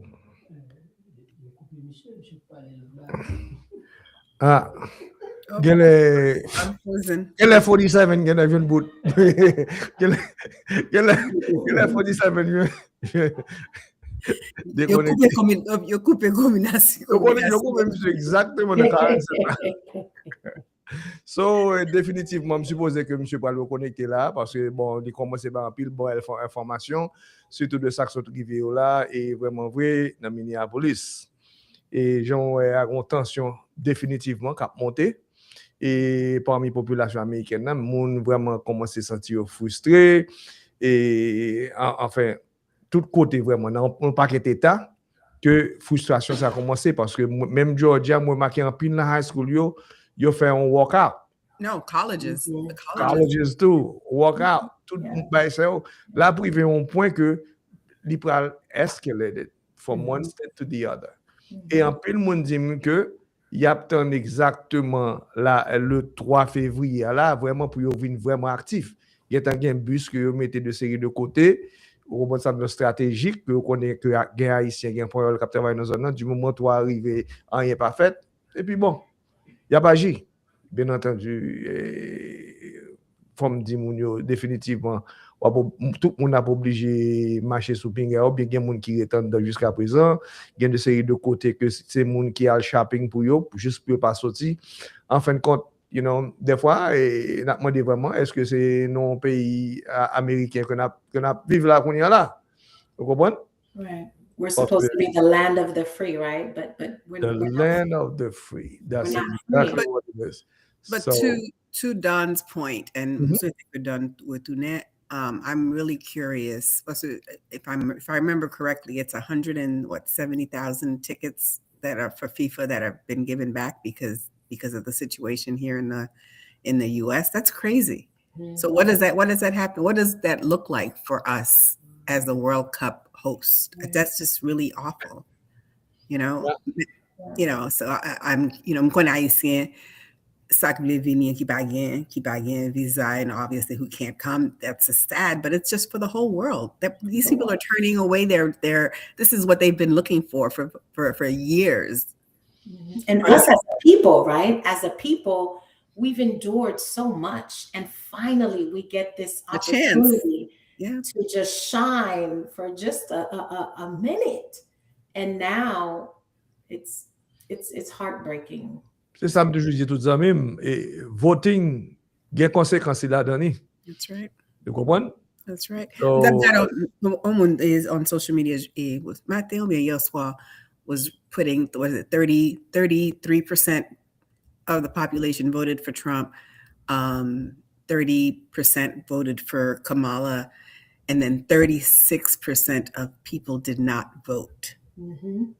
36% of people did not vote. Yeah. That's huge. Huge. That is huge. That's more than the president who got elected, more percentage. Exactly. So therefore, not voting, no consequence too. Huge. What's happening is they feel that their vote is not going to count. Why vote, right? Why put in the extra effort, the energy to go out there and vote, and my person that of my choosing doesn't win? But what the consequences are this, right? What we have now, where we have someone, you know, qui dans office qui pas care de pas seulement haïtien, mais il pas care de n'importe monde, right? Except moun pal. And that's why right now we're suffering. We're seeing Spécialement, il dit nous sale t'a fait. You know, before the elections, or what? So it's like you weren't listening. You obviously weren't listening, and you thought he was bluffing, right? Yeah, but if you want to be part of the discussion qui est là, ou carrez nous dans studio dans 678-397-1517. Again, 678 395 15-17. D'accord? Et bon, ça dit vraiment un impact vraiment là-dedans. Mais le point, c'est que avec Coupe du Monde, là, pas oublier qu'on paquet de monde qui a visité, qui a venu dans le match là, son visa et que y a gagné un passeport. So therefore, imaginons Ice a prêté tout le monde ça là, qui a venu visiter, a montré passeport et tout ça. Et puis, I mean, pour moi-même, it's gonna be a chaos. Tout ce samedi. Vous comprenez? Ben, hopefully, parce que vous choisissez les Haïti à jouer là, c'est n'importe ça pour lui faire des autres là. Vous comprenez? Bon. Et son bagage vraiment qui pas bon, surtout sous son foreigner, surtout sous son accent. Vous comprenez? Et il y a monsieur Don, ou t'es campé à number 47, pas répéter encore non? OK. Non, ça passe Haïti, ou quand il y a l'électricité à Konya, il prend rapidement. C'est depuis après l'électricité, Internet là tout coupé tout. Donc, moi obligé de faire l'autre bagaille pour que au moins moi qu'à expliquer aux amis qui a suivi Meli Melo un peu partout à travers le monde, ça va passer parce que actuellement là maintenant it's dark. Haïti là actuellement là dans noir. Pas au presse. OK. Alors, je vais expliquer aux auditeurs, internautes, tous les amis qui ont suivi Meli Melo aujourd'hui, que imaginez que vous faites 47 jours pour formation, et puis vous déployez pour remove immigrants qui n'ont pas vraiment statut légal aux États-Unis. Dans ce côté, René Nicole Good mourant avec Alex Prilly, c'est Minnesota. Minnesota, gouverneur, c'est Timothy James Walz, qui sont démocrates, qui t'a avec ancien candidat pour le Parti démocrate là. Combien d'immigrants qui gagnent dans toute state Minnesota ça? 130,000. 130 000 qui gagnent. 130 000. Maintenant, si nous prenons par exemple, on state de Texas, qui gagne gouverneur Greg Abbott. Et Texas gagne lui-même 2.1 million. 2.1 million. On nous prend Florida, 1.6 million. Mais pour qui ça ne s'est pas là où aller? C'est que le gouverneur Texas, là, Greg Abbott, c'est républicain lié. Gouverneur Florida, Ron DeSantis, c'est républicain lié. Donc, tout bagage ça, c'est politique. Il faut nous comprendre si nous voulons comprendre comment ça vient aux États-Unis. OK. Maintenant, pour nous-mêmes qui sommes haïtiens, what's going to happen to us on February 7? 7 février. Ça va passer à Haïti. Conseil présidentiel là, prend décision, voyer aller, Prime Minister et Alex Didier Fizeme. Américain dit, je ne suis pas d'accord. N'importe qui veut voir monsieur aller, je prends sanction contre nous. Canada dit, je ne suis pas d'accord. De EU, Union européenne dit, je ne suis pas d'accord. Effectivement, hier soir, le gouvernement américain prend décision pour couper visa à toute famille de nos membres conseil présidentiel. Jodi, ça qui passe exactement, c'est que les pouvoirs au Premier ministre aller en Haïti, si pas de parlement pour faire ça, si c'est le gouvernement qui va aller, là nous fin joindre gens qui votent pour voyer l'aller, il faut qu'on y a que nous voyons le président conseil là pour les signer, pour y voyer dans le secrétariat président, pour y voyer dans le journal officiel pays, qui c'est le moniteur. Je dis un président dit pas signer papier ça. Pour le Premier ministre aller. Maintenant, l'autre président l'autre conseiller qui voit qui d'accord pour président pour Premier ministre aller, il n'y a pas qu'à publier dans le moniteur. Jeudi lundi, il y a allé dans deux autres newspapers en Haïti, le Nouvelliste avec le National. Le journal dit nous pas dans la politique ça, nous pas publier tout nous-mêmes. So jeudi, puisque il y a une majorité qui révoque le Premier ministre, est-ce qu'il y a toujours Premier ministre? Et comme il n'y a pas qu'à publier dans le journal officiel pays, est-ce qu'il n'y a pas Premier ministre encore? Je pense que pour aujourd'hui, Haïti marque des ordres pour 7 février. Nous-mêmes qui comptons prier comme Haïtiens, prier pour Haïti. Those of us who are still living in Haiti, c'est pays nous, priez pour nous tous. Parce que zone qui bon Haïti au Konya, il y a une machine qui a marché lever en Haïti pour 100 raisons. L'aime du lever, il y a allé avant. Yes. Et ça fait en pile, Delma 75, Delma 65, Delma 31, Delma 33. 4 côtés ça, ou pas marcher like 9 o'clock, 10 o'clock at night, you just leave. Wow. OK, je suis content pour ce dire là, mais est-ce que pour le moniteur, est-ce que ce n'est pas le nommé Premier ministre pour le moniteur? Ou bien, Il y a un bagage en droit, moi-même comme avocat, bon, tout dit pour amis, il y a un bagage qui est en droit le parallélisme des formes et des procédures. Le parallélisme des formes et des procédures. Meaning, si Bibine, c'est mettre show, Bibine, ailleurs, on monde pour venir travailler dans Meli Melo. Moi-même, qui nan show, je n'ai pas de power pour me faire moun ça. C'est même autorité qui te mette maintenant, c'est autorité ça qui a révoqué tout. But, dans même forme que tu fait là, tu prendre, c'est même forme ça pour use les avoyer malé. C'est le parallélisme des procédures. Dans la procédure, Jean, ou puis pas, ou se dit là, si vous t'es publié dans le journal officiel paysan, leur tap ailleurs Prime Minister, leur fire Prime Minister à tout, for use the same procedures. Ça veut dire que faut utiliser le journal officiel paysan, le moniteur pour voir l'aller. But, pour voir le moniteur, faut c'est Laurent Saint-Cyr comme coordonnateur dans le conseil présidentiel là qui pour sign the paper et puis pour secrétaire li voir le moniteur. Laurent Saint-Cyr dit le pas signer. Mais est-ce que ça pas montre vraiment que nous pas vraiment indépendants? Parce que si c'est pour eux même qui pour dire nous qu'ils pas faire ça et puis il y a cancel visa nous, c'est parce que nous mettons nous en position côté que yo connaît à qui qui file pour yo aller. Bon, me répondre une question ça pour Rupipa rapidement. M'a prendre exemple sous June. OK, m'a fait la June. June gagné petite li who happen to be like 16 or 17 years old. For example, comme apprend. Even though I know that June is 19. So. I'll take it. Now, I'll take it. Great, wonderful. Now, petite June nan vini li di, Mam, m'a sorti à soir. June dit, fine. Bye-bye.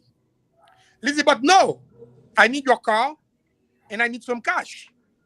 Quand y a June model, quand m'a voye pour moi. So, if you have your own car, your own money, okay, please be my guest, go. But no, mom, I can't. I need your car and I need money. M'a voye. So ça ti moun a fait la monte ka ban ni coucher. Principe là, Rupipa c'est qui finance commande. Si c'est moi qui ba ou l'argent, m'ka dou chita là, ou pas parti. Qui moun k'ap dépenser pour Haïti? C'est étranger. Tout ça nous besoin c'est étranger. So même gens tout, nous chita n'a dit nous grand moun tête nous et puis n'a demandé moun nan manger. Nous te qu'on a fait du riz en Haïti, on crase du riz noir pour ka ban nous du riz loki, du etc. C'est du riz blanc nous manger tout à fait nous. Si on Haïti a manger un mango ou pipa qu'on y a un mango Haïti qui bon. Li ouais on ménage il a vini la jeter mango oui. Mais s'il a mangé un strawberry or un apple, li ouais bibi n'a vini, s'il t'a pas prendre dernier bouchée, la kembe apple là pour bibi n'a manger pomme même. Parce que nous pas faire pomme non. Donc si c'est blanc qui a nous manger, c'est blanc qui a nous l'argent pour nous payer moun en Haïti, c'est blanc qui a commandé nous tout parce que c'est lui qui a financé nous. It is what it is. Qui m'a choisi mon président yo? C'est blanc oui. Pour ça pas faire élection en Haïti. Pour ça pas créer conditions pour aller dans l'élection pour nous voter so we can choose our own leaders. Je pas vle ça. Parce que gon bagay Rupipa tant que Haïti gagne des ordres, li bon pour un peu moun. Il pas bon pour moi avec vous. Because nous on envie venir Haïti. Bibin ta remen venir Port-au-Prince. Mais yo pas créer conditions pour nous venir en Haïti. Des ordres là bon pour yo parce que y a faut arrêter dans neige là, y a faut arrêter dans cold là pour genou formal pour gagner rhumatisme ou gagner toute qualité headache. Because it's cold. En Haïti, je suis là tout. Mais yo vle l'argent diaspora. Côté yo pas vle nous entrer, mais c'est l'argent nous yo vle. Exactly, but monsieur a fait payer qu'on y a. Diaspora pas qu'à voir en pile qu'on y a. Because Amérique a fait 20 ans États-Unis, pays en du qu'on y a. Moi live there for 20 years. Je connais, bagay yo du États-Unis et le bagay là du conseil États-Unis pas besoin demander pour Haïti comment lié. Parce que c'est mon États-Unis qui a aidé mon Haïti. unfortunately. Wow. So, Don, question. Yes. So, what does the World Cup look like for us Haitians now? For us Haitians, right now, I can tell you this. First of all, tout Haïtien qui en Haïti a regardé mondial, quel que soit côté, il y a mis des télévisions, télévision commence à rentrer, il y a mis des télévisions satellite pour eux, wherever they live in Haiti. It's going to be free. Now, pour gouvernement, pour private sector, pour fédération, every Monday, you get meeting dans office prime minister pour dire qui ça a besoin, qui ça pays a besoin, qui ça manque pour Haïti capable bien représenter dans World Cup là. L'État prêt pour mettre l'argent pour ça. Donc si c'est pour ça, Haïti peut faire une belle figure. The problem now is those Haitians who live in Haiti who want to go there, who need to apply for a visa, they can't. So only moun qui parle chauffer Haïti, c'est Haitian living abroad, moun qui Atlanta qui va regarder match, moun qui Florida, moun qui Jersey, moun qui City, dans the Big Apple, qui parle ouais équipe blanc, mais Haïtien qui vivent en Haïti, n'a seulement supporté le TV parce que you're pas allowed to travel to the States. Which is very bad. Very, very bad. Wow. It's sad. It's sad. So, that's very sad. Very sad. C'est ça que fait qu'on y a là. Germany started Saturday. Germany started. You dit qui ça n'a prêté temps pour nous boycotter World Cup dans les États-Unis? Because we still have time. It's just January. We have like five months. So nous avons fait Coupe du Monde là only in Mexico and Mexican Canada. Pour ça, pour nous venir à Amérique, si l'Amérique pas veut welcome foreigners, alors que tout pays qui est dans le World Cup là de 48 countries, Mexico, Canada, États-Unis, c'est 3, et puis il y a 45 countries qui peuvent venir dans 3 pays. Ça, so, si le peuple nous pas venir garder, imaginez now, il y a 75 countries, 75. Même si il y a mon Américain qui pas même apply for a green card for them now. 75 countries on 9.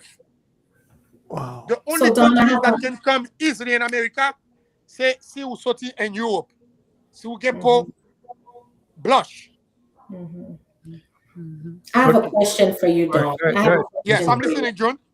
So, I know you mentioned other countries, Canada, Mexico. I know Canada, they're strict too. It's not easy. It's not as easy. I don't know if they're as difficult as, now with everything happening in the United States, but do you believe that it would be easier I'm going to use Canada, for example. Do you think it'd be easier in Canada? Okay. Yes. Let me tell you this. If I want to go and apply tomorrow for a visa to go to Canada, I can. Position que moi en Haïti, as an attorney, as a journalist, I own a radio station in Haiti. I own my own radio station in Haiti.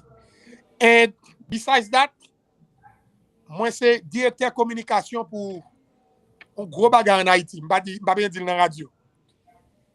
Having like 87 people working under me. So, toute qualification pour moi aller dans, si je veux aller demain matin au Canada, je suis capable. But si vous voulez apply now, pour moi aller aux États-Unis, even though je fais un passeport officiel, parce que moi, c'est un high rank moi et tout, dans le gouvernement. So, yeah. Comment qui pose une question là, Don, et mon demande est que dans qui ville que Gonadio a fait entraînement là, parce que c'était seulement 5 mois. Curacao. They're not even in Haiti. No. You're pas vivre en Haïti. Monsieur, mais qui côté entraîné? Non. You're not club. Il y a joué pour club actuellement. Il y a joué en England, il y a joué en France, il y a joué dans pile l'autre pays qui est en Europe. Il y a chaque club pas. Now, in March, they will be together for the two FIFA games against Tunisia and Scotland. Let's say ensemble. And then yo gen un tournée pour faire en Haïti, gouvernement actuellement préparé ça pour venir en Haïti. Et puis après retourner à jouer pour club yo. En mai, le tout championnat fini, il a regroupé encore pour y aller un seul côté pour y aller jouer Coupe du Monde dans les États-Unis. Mais il pas en Haïti. Wow. So, imagine songez que il pas jouer un match en Haïti. Il pas jamais en Haïti tout. C'est le so, qui va jouer un match en Haïti parce que they can't. Ou imagine qu'ils font bel représentant, peut-être qu'ils calent un match ou deux. Ou imagine qu'ils pas même qu'à fêter dans le pays yo. Ça c'est son bagage qui est inimaginable. So comme dans des que kounya yo commencé à faire ti nettoyage, Ou dit ti nettoyage? Ou dit ti non, nettoyage? non, gros nettoyage, mais m'pa vle dire ça pour tête moi parce que en pile fois yo bay 2-3 coups et puis yo camper. Ouais, par exemple yesterday Sunday, marché Salomon, pour moun qui connaît Port-au-Prince, marché Salomon for the past 2 years, il était contrôlé only by. Yesterday, they clean it. Wow. And then when I say clean it, ça veut dire qu'on y a ou qu'à aller marcher Salomon. Et puis la police tout était là. Yo fin clean, yo pas aller non, yo tout était sur place. Bon, il y a un côté qui est stratégique que je suppose que tu as commencé avec, c'est dans plein non, avec plip. Parce que quand il y a là, imaginons dans semaine, on a un avion qui a sorti par au prince qui va aller au Brésil, qui prend balle. Tout. Imaginons, ce qui veut dire que ligne aérienne américaine qui était pensée, il doit venir en mois de mars, qu'on y a pas le reconsidérer ça.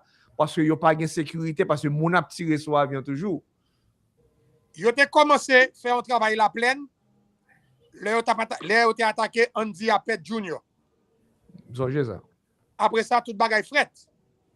Et le travail qu'a fait en Haïti aujourd'hui, s'il pas continuer à faire pour nettoyer Port-au-Prince, après pour nettoyer la Tibonite, si on a quitté M. ça reparaître encore, il y a tout des Haïtiens secrétaire Haïti.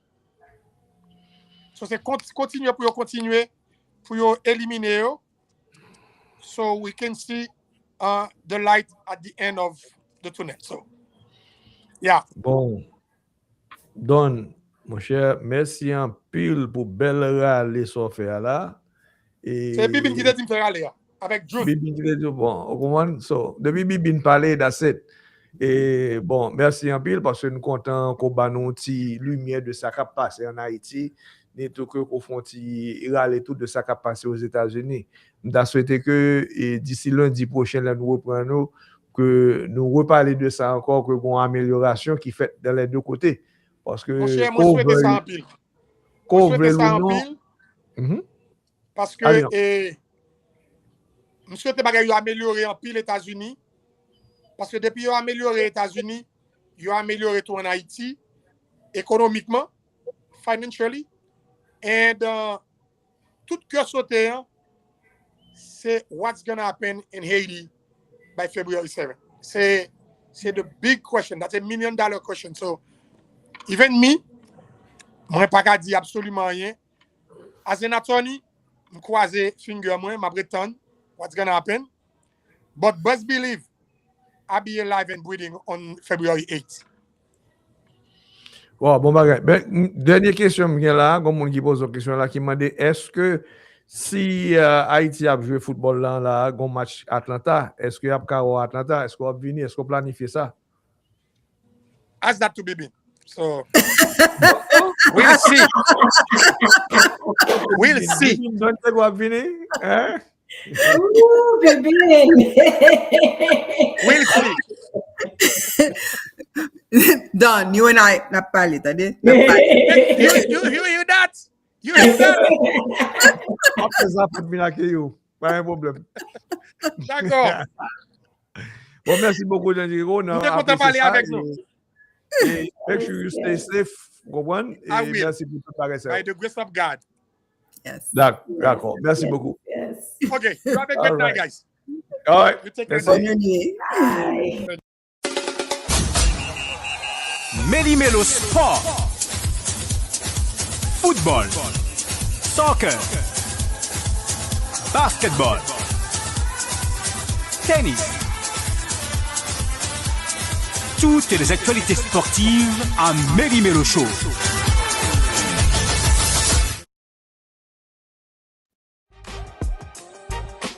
Have you ever found yourself embarking on a new construction or renovation project only to feel overwhelmed by the lack of expertise and time to manage it effectively?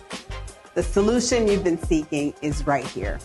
I am Sabine Apollon, the founder and CEO of Aniba Consulting, with over 2 decades of experience in design, construction, and commercial real estate.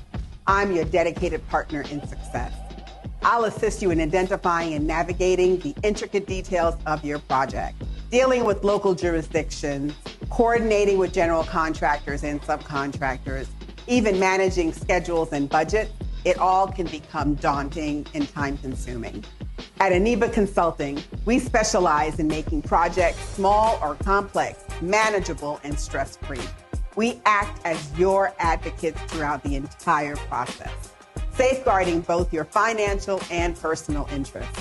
Helping you deliver your perfect project is our top priority. Together, we will bring your vision to life.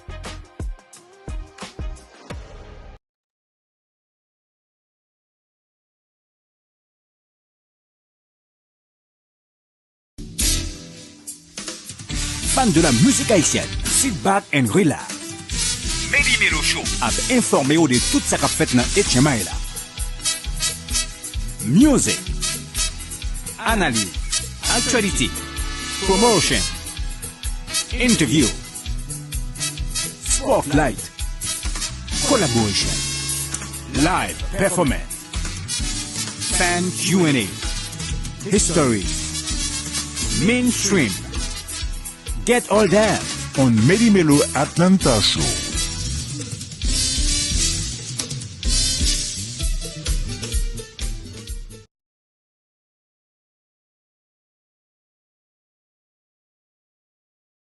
Et bienvenue encore sur la troisième partie Meli Melo qui est les HMI.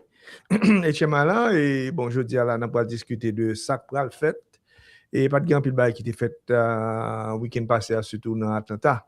Mais nous voulons make sure que nous connaissons, que nous bien pour nous supporter une grosse organisation, un gros meeting ou bien women qui est les Women Standing in the Gap qu'a fait dans la lounge que Miss Julia François a fait. So, c'est pour women, c'est pour supporter filles, c'est pour parler de un paquet de bagages que mesdames dehors c'est quand on supporte système lié pour mesdames qui a fait again dans our lounge le samedi 7 février à midi. Alors Bibine pardon là vous voulez font parler tout de fête Meli Melo en cabinet de ça qu'a fait comment on a Madam, no, also mute Bibin. Also mute, I can hear you. No, that's on your end. No. Can you hear me now? Okay, I can hear you now. Yeah, I told you. No, Mako yo paye non pour faire ça. Mako yo paye pour 25 avril. On our 3rd anniversary. Exactly, c'est 3rd anniversary Meli Melo et définitivement nous pourrons sortir avec des séries de packages dehors pour moun yo ka vraiment aider Meli Melo. C'est un coup son fundraiser qui pourra le faire pour Meli Melo. En pile fois n'a porté Meli Melo mais très rarement gen moun qui donne, très rarement gen moun qui supporte, très rarement gen moun qui relè qui dit on ça arrivé nous tellement font bon travail dehors, nous presque chaque lundi soir. Bon essayer font anti-advertising ensemble avec nous. Vous comprenez? Tout business me supposé que si gen comptable, accounting, yo ka dit ça, dans tout business, vous supposez gon cob qui allocate pour advertising, pour promouvoir business là. Ben, dans la communauté, nous penser à ça ou bien nous focus sur ça. Parce que des fois, ou gen doit advertise avec un business, it takes a long time pour joindre et soit chercher. Ou pas qu'à penser que nous faisons advertising pour une semaine ou bien pour un mois, et puis automatiquement business ou plein de monde. Vous comprenez? Ça, pas grand rien qui fait comme ça. C'est pour ça que McDonald's a gagné campé tout advertising longtemps là ou bien Coca-Cola. So, et pas oublier que encore, on a essayé pour ou bien ou gen doit voyon ti texte ba nous, voyon ti message ba nous sur Meli Melo, dis nous comment t'a aidé. Des fois gens nous kon dit en bon créole nous bay petit pachiche. Vous comprenez? 20, 30, 40, 50 dollars, it doesn't matter whatever you send to us, la vraiment aidé nous dans Meli Melo. Well, let me add, so it is our celebration, right? And that is correct. And tout moun kap you know, I think this is a testimony of what we bring to the community. So our celebration, our April 25th anniversary, and I'm going to say that's my birthday weekend, so I need everybody to show up. Okay, that's number one. But number two, not only do you show up, but this is how you actually, we get to see what we are actually pouring into the community. So your presence means a lot to us. So you coming to support us at our anniversary means so much, and we are looking forward to it. But on top of that, we are starting probably this week, you'll start seeing more things about the sponsorship, and for folks who want to donate, just like Rupipa said, there's going to be sponsorship levels. So for example, and I'm just going to, if you want to be at the premier level, you'll have your logo on all of our communications. You'll have your information on at the evening front and center. You'll have an opportunity to actually speak to the crowd.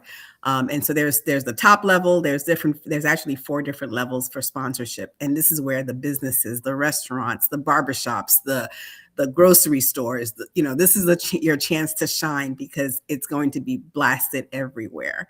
So we are going to come out. So I'm preparing everybody. It's going to be coming out this week. So look out for it.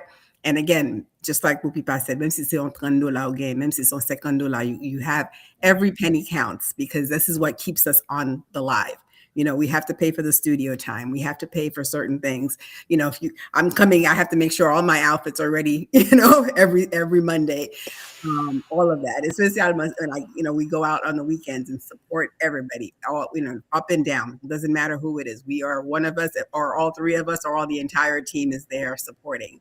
So, we're giving our time.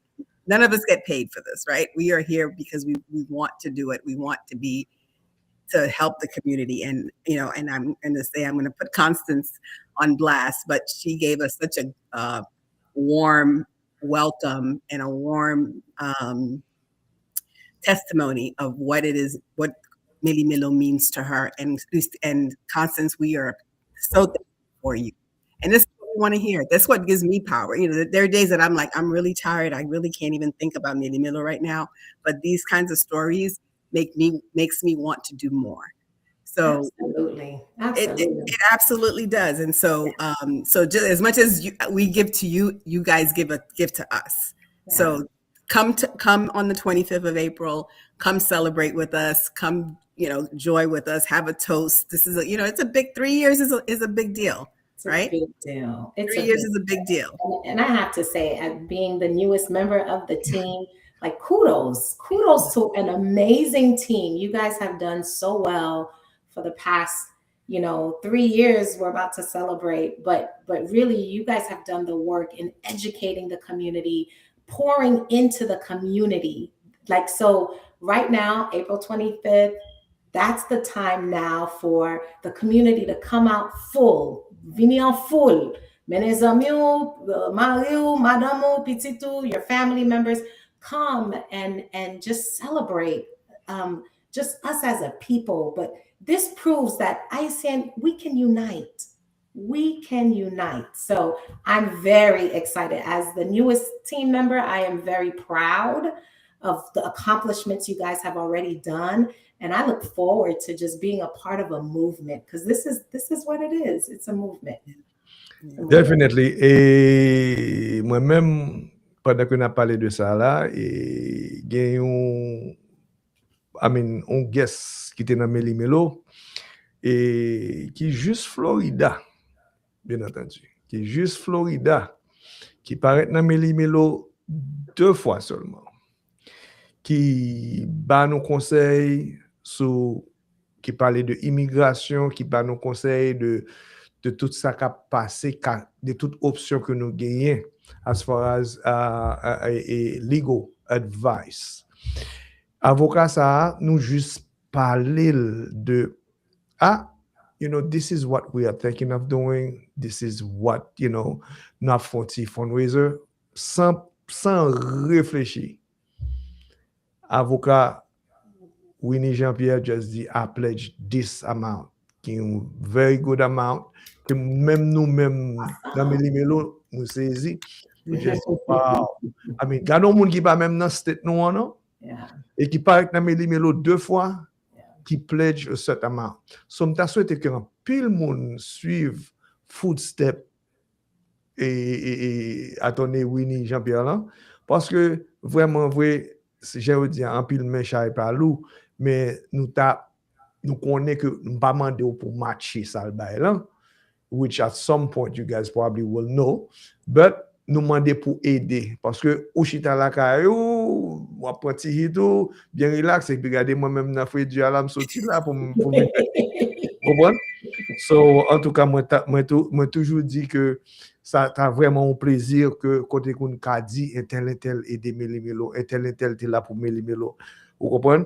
So c'est ça me dit je dis parce que femme me dit un bel coup d'os to avocat Winnie Jean-Pierre. Merci beaucoup et Meli Melo par contre qui ça et comment pour nous merci. Dans chaque package que n'a pas mon n'a pas dire exactement qui ça li inclut et tout ça. Et il faut dire oser à launch thank you too parce que oser depuis Meli Melo a fond bagay c'est sans gâter tête nous gain place là et il faut nous supporter le tout business là qui dans la communauté nous t'a aimé qu'on supporter Meli Melo et Meli Melo a supporter nous tout n'a dit tout le monde qui branché à ça tout le monde tout qui partager show à ça n'a dit nous tout merci. Et Sabine on l'autre bagay qu'on t'a aimé ajouter dans show là je dis là parce que Don Diego c'est pour te venir mais beaucoup j'ai quitté aller plus pas un problème. Get out of our business, okay? Get out of our business. Anyway, est-ce que Bouboule après les pour HM Island du tout? Bouboule, monsieur Bouboule sur 3e sommet là. Bon, so on va même parler de Bouboule de HM. So, bon, comment pendant nous là, comment weather a affecté nous là, Madame Omera? Well, I lost power yesterday and they perdu courant, but it came back, thank goodness. It was cold, lots of ice, but we're here, so we're safe. Est-ce qu'il y a l'école demain? Il y a l'école demain. For Gwinnett County, il y a l'école demain. Oh, Gwinnett County. Okay. Bibin, how's the temperature? Comment il affecte vous-même? Right now, what is it, 16 degrees? It's freezing. You know, the landlord at my house, you know, her name is Sabine. She's really cheap about putting the heat on. So just why I have my turtleneck on. But no. I left New York just specifically for this cold. And Atlanta, it's the same thing. So no, I'm ready for the summer. Yeah, parce que moi que vous mettez là et Powder Springs, nous 20 degrees, but you mettez feels like 6. That's right. So tout le monde a hopefully que tout le monde dress warm et que bon activité normale reprend normalement. Bien entendu son cold front qui sorti semble juste depuis au Canada qui descend. Mon Canada yo même j'ai l'impression il a fait une bâtonner Eskimo parce que neige a tellement haut et bon j'ai somme qui New York offset New York lui-même she's buried. So moi même j'ai l'impression si moi les m'a vle faire sentir que côté là va bon. Et sur ce et Miss Pomera since you're the newest member là commencé à venir show souvent you know what do you think and how do you think comment penser mener show ça là qui sont penser que nous t'ai qu'à faire in order to bring more listeners parce que en pile monde nous y a écouté là mais en pile monde yo pas follow show. Remember that's the problem que nous gain parce que si nous avons une organisation par exemple excuse-moi, mais m'a posé une autre question. Sinon, une organisation pour demander advertising, pour demander moun yo supporter show. The first thing they're gonna ask you, pas demander pour combien followers que nous gagnons. Vous comprenez? Bien que c'est ça dans même des moun yo. Ou attendez Meli Melo, est-ce qu'on follow Meli Melo? That's one thing. You comprends? Des fois l'on peser like tout, ça changer et algorithme non, ça fait l'autre moun well. So, go ahead. Yeah. So, Meli Melo, what I would say to anyone that's listening, and actually maybe not listening, but when you're promoting, right? One thing we want to definitely highlight is Meli Melo is for the community. It's for the community. I'm going to say it again. Meli Melo is for the community, meaning that Meli Melo gives supports to the community by bringing in professionals and things that you may be going through and you need tips like tonight, right? We heard two people that gave us some good information. So that means that the show, its focus, its goal is to educate you, the listener. So that alone should get you to like, subscribe, and share. Because si la ede ou, li ka ede yon lot moun. So that's why you want to make sure that you do that. Now, how do we contribute? Kanuma de moun yo pou vini, pou pale, help us. There's gen bill, bel studio sa. Bon, première fois m'entre dans studio, on me dit, wow, this is nice, bel studio, right? But those things you coûte l'argent. So aidez-nous. When you like, when you share the YouTube link and you watch it on Facebook Live, it helps us. So if you like the show and you want the show to continue on, do your part as well. This will help us. Yeah. I'm going to go as far as, and thank you, Gina. That was phenomenal. But I think I talked about this the other day. We're at a point, especially with Meli Melo, where we want to bring you guys more content.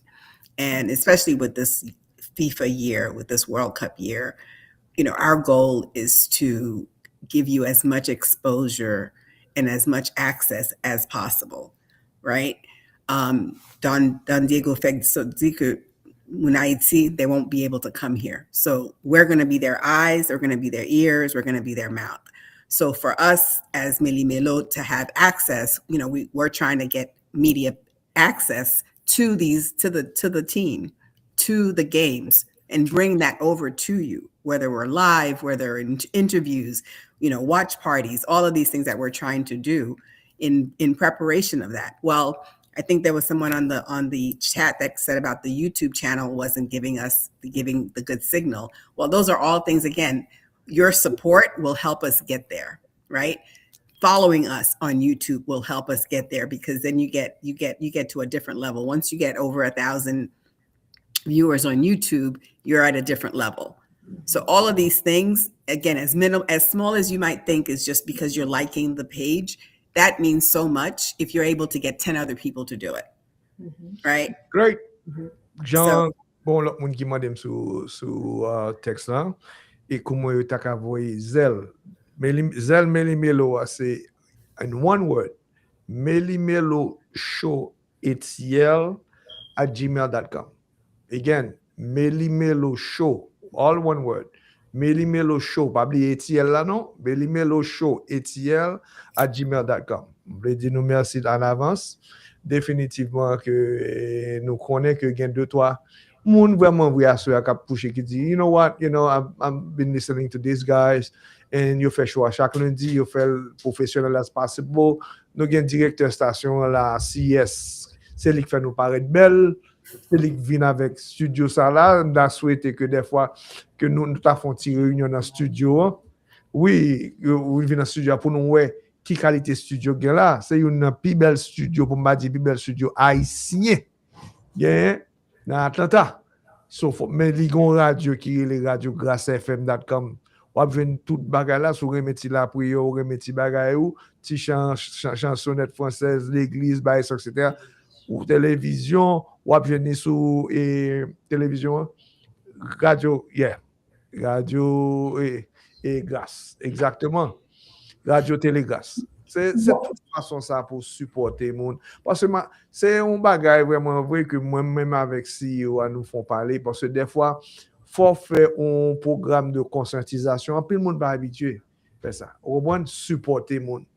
On comprend ça dans là ayo vous venons bailler for free bon prend for free là bon c'est pas connaît un paquet de bagages qui viennent après parce que le jour Meli Melo pas là encore que ne pas jamais quitter sa fête que ou après t'es carrément lundi soir dit ah m'ta bien aimé coton petit Meli Melo là m'ta bien aimé coton petit advice parce que doit gon advice ou un avocat tant que nous mettre Jean-Pierre qui doit bailler sur Meli Melo son qui doit advice ça qui doit faire on prend l'autre décision qui vient ouais quand on vient de série de bagages qui différents nous porter avocat là c'est taxe saison nous pour aller venir avec mon taxi pour parler nous de taxe comment pour nous faire taxe nous qui ça pour nous déduire qui ça pour pas déduire si nous gain business et tout ça au monde ça qu'on a déplacé là mes amis au moins on font gens pour supporter nous pour ne pas décourager dans mi-temps route sur ce et bon avant de faire mes choix. No, I have one more thing. N'oubliez on by no, one more thing, two more things, whatever. No, this is important. This is important. Go ahead.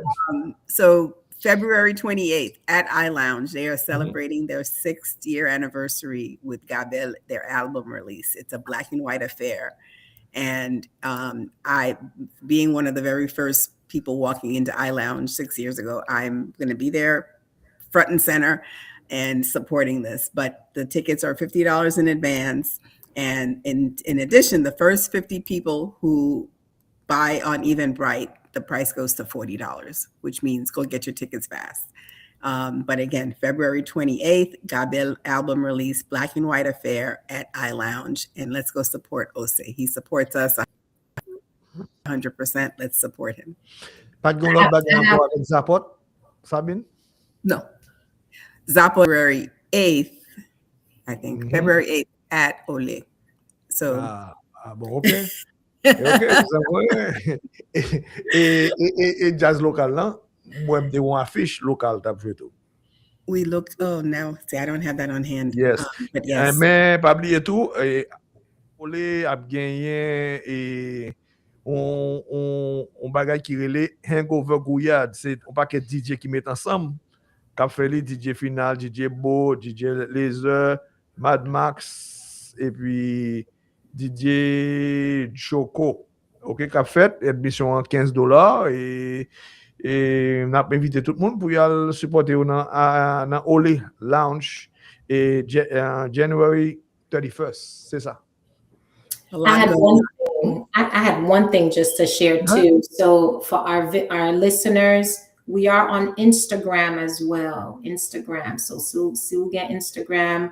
Make sure you like page là, you follow the page and like it on Facebook as well. Yes. And it is a new page, so we need a lot more followers. Yes. So, yes. So partagez-les et puis et dans les jours à venir, nous allons pour nous recevoir et package là de Meli Melo dans email nous bien après les définitivement. Alors, nous saluons tout le monde qui était branché à ce moment-là. Nous dit merci beaucoup et l'émission arrive à sa fin. Et puis, nous saluons pile le monde qui était sous groupe Meli Melo qui t'a fait commentaire. Et c'est comme ça, nous qui engage, toujours par téléphone, toujours avec un pile monde qui peut relayer. Nous pas besoin de faire relayer parce que c'est comme ça qu'on fait conversation. En tout cas, restez là quand nous garder la température parce que à ce là joue en pile et n'a dit nous merci, n'a dit directeur programmation CS merci en pile et Bouboule merci en pile, manager merci en pile. Nous tous qui viennent là, bien entendu, et mesdames, et Bibine, et puis madame Pomera, Abdou, merci, parce que vous venez nous dans le choix là, ce soir-là. All right. All right. Merci tout le monde. À la semaine prochaine, lundi prochain, 7h, 9h, sur Meli Melo, etl.com. D'accord? Et sur Facebook. Ou bien des fois, souvent que Meli Melo paraît, souvent un bagage de Meli Melo, ou elle marque Meli Melo Media Network, c'est même nous-mêmes. That's our official name. Exactly. Alors, passons bonne semaine. À la semaine prochaine. Merci. All right. Bonne nuit. Bonne nuit. Bye.